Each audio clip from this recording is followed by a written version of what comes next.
చరిత్ర తలుచుకుంటే బాధ, చేసిన కష్టం టోటల్గా వృధా అయ్యే పరిస్థితి వచ్చింది. అది చూసినప్పుడు అట్లనే మనసు ఏమాత్రం కూడా నిగ్రహం చేసుకోలేని పరిస్థితి వస్తుంది. ఇంత కష్టపడితే ఈ మార్గం చేశారేంటి దుర్మార్గం అంటే జాతి ద్రోహం. ఇది నాకు కాదు, నేను నిమిత్త మాత్రుడిని, ప్రభుత్వం నిమిత్త మాత్రం. ఆ రోజు మాకు ఈ అవకాశం వచ్చింది. వచ్చిన అవకాశాన్ని సద్వినియోగం చేసి తద్వారా మళ్ళీ ప్రజలు నిలదొక్కోవాలి, రాష్ట్రం నిలబడాలి అనే ఉద్దేశంతో ముందుకు పోయాం. 10 ఏళ్ళు రాజధాని లేదు. బైఫర్కేషన్ యాక్ట్ కూడా 10 years టైం ఇచ్చి కామన్ క్యాపిటల్ హైదరాబాద్ ఉంటుందని చెప్పి ఈరోజు హైదరాబాద్ కూడా క్యాపిటల్ అయిపోయింది.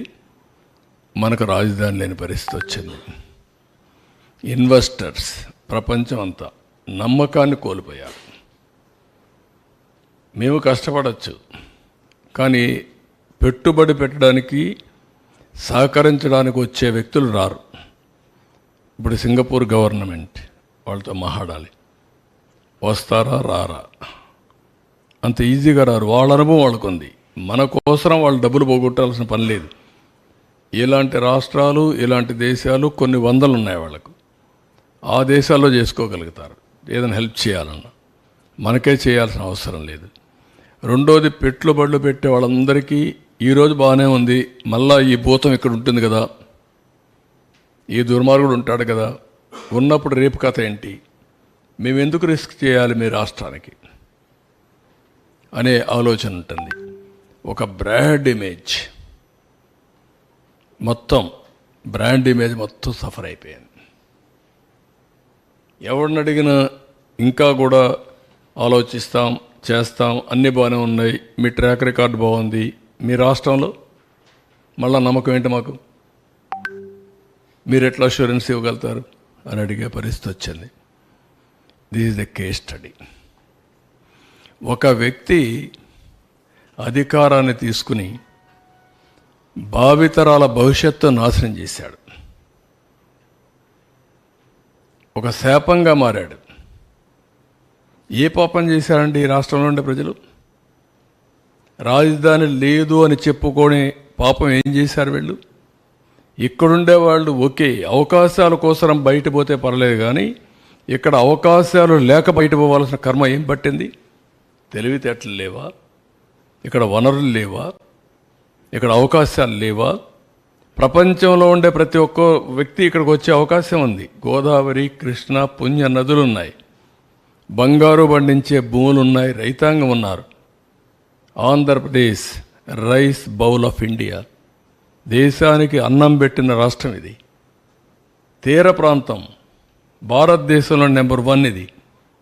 1000 కిలోమీటర్లు ఈస్ట్ కోస్ట్లో సన్ రైజ్ స్టేట్ ఇది. ఎన్నో పోర్ట్లు. మళ్ళీ ఈరోజు ప్రపంచం అంతా పోయి రాణించే యువత ఈ రాష్ట్రంలో ఎలాంటి అవకాశాలు లేకుండా అయింది. ఇది చాలా బాధ. ఇంట్రాస్పెక్ట్ చేసుకోవాలి. ఇలాంటి వ్యక్తులు ఇలాంటి ప్లేస్ని రాజకీయాల్లో ఉండడానికి అర్హత ఉందా అనేది ప్రజలు ఆలోచించాలి. ఈ ఆవేశంగా నేను మాట్లాడడం కాదు, ఏదో మమ్మల్ని ఇబ్బంది పెట్టారని నేను ఆలోచించడం కాదు, కానీ 5 కోట్ల ప్రజల భవిష్యత్తు కోసం పదే చెప్తున్నా, మీరు మరిచిపోకుండా ఆలోచించుకోవాల్సిన అవసరం ఉంది. ఇలాంటి వ్యక్తి ఇలాంటి పోస్టుకు అర్హుడా, రాజకీయాలకు అర్హుడా అని కూడా ప్రజలు ఆలోచించుకోవాల్సిన అవసరం ఉంది. మళ్ళీ ఇవన్నీ జరిగాయి పీడకలం. Now rebuild. ఎట్లా రీస్టార్ట్ చేయాలి, ఎట్లా రెస్టోర్ చేయాలి ఇన్వెస్టర్స్ కాన్ఫిడెన్స్, బ్రాండ్ ఇమేజ్ మళ్ళా అంచెలంచెలుగా నమ్మకాన్ని ఎట్లా కల్పించాలి.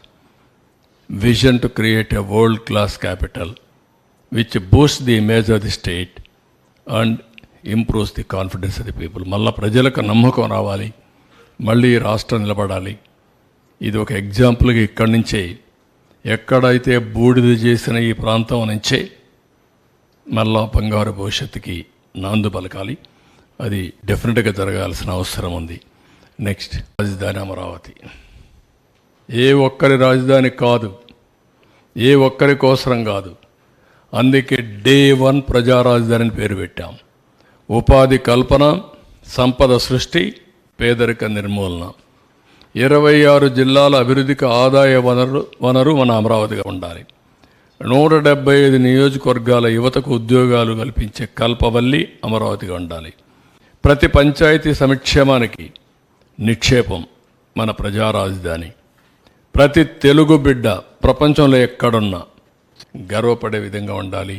నాది అమరావతిని చెప్పుకునే పరిస్థితి రావాలి.